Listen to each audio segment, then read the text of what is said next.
and Social Affairs, ang karamay ng karamihan. Palakpakan po natin, Barangay Kagawad, Ram Lucero. Maraming salamat po sa ating tagapagpadali ng programa na si Ate Lailin Galinbas. Kay Tito Totoy, isang magandang gabi po.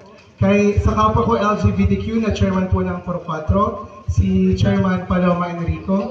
Magandang gabi po. Sa inyo po mga magulang, sa inyo po mga kabataan, isang mapagpalang gabi po ang aking pagbati. Sabi nga po, ang mundo ay isang malaking entablado na ang lahat ay may kanya-kanyang papel na ginagampanan. Katulad na lamang po ng inyong lingkod, bagamat miyembro ng LGBTQIA+ community, ay nagsadyang pumalaot dito sa halalang pambarangay upang makialam, kumilos at hindi maging tagapagpanood lamang sa kung ano ang nangyayari at nagaganap sa ating barangay.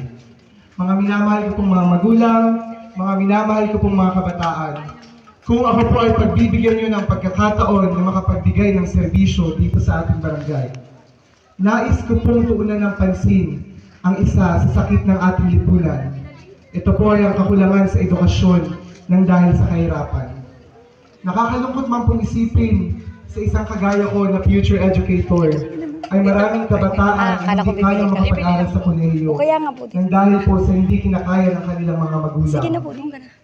Lingid po sa kaalaman ng nakararami, ako po ay isang working student. Aking pong pinapaaral at tinutulungan ng aking sarili sa pag-aaral sa kolehiyo.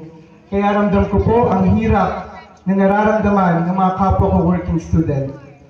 Kaya nais po ng inyong lingkod na mag-ukol ng isang programa na tatawaging Sustainable Educational Assistance na maibibigay sa mga kabataan at sa mga magulang na gustong makapag-aral at makapagpaaral sa kolehiyo.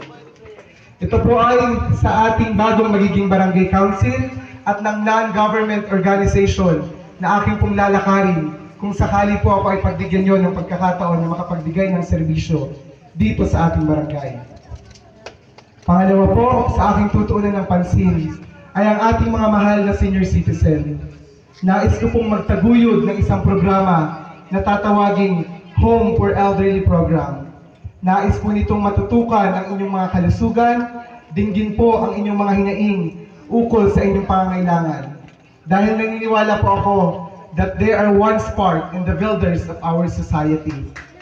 Ganoon din po ang nais ng inyong lingkod pagdating sa pangangailangan ng ating mga magulang sa kalusugan at sa kahit ano paman. Pangatlo po, sa programa ng inyong lingkod ay ang ating community affairs.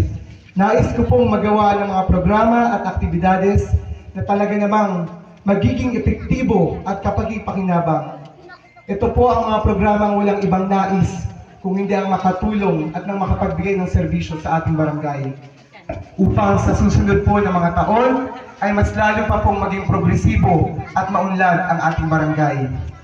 Kaya't mga minamahal ko pong mga magulang, mga minamahal ko pong mga kabataan, ako po ay tiklop tuhod na nakikiusap na sana sa darating na Oktubre 30, 2023, kami po kasama ng aking kapitan na si Cap Wilfredo Rilao, 10 po ng aming kagawaran at SK. Bigyan niyo po kami ng pagkakataon na makapagbigay ng totoong serbisyo at pagmamahal. Kami po ang partidong walang ibang nais kung hindi ang makapagbigay ng malasakit at makapagbigay ng totoong serbisyo dito sa ating barangay. Kaya halina po, sabay-sabay nating abangan ang bagong magiging mukha ng Barangay Para. Muli po, ako po si Ramil Ram Lucero alias Pilok na nagsasabing anumang pong dagat ang ating tawirin, anumang pong bagyo ang dumating sa atin, kailanman po si Ram ay hindi mawawala sa inyong piling. Dahil si Ram po ang tunay na karamay ng karamihan. Muli po, isang mapagpalang gabi po ang aking pagbati. Maraming salamat po sa inyong lahat.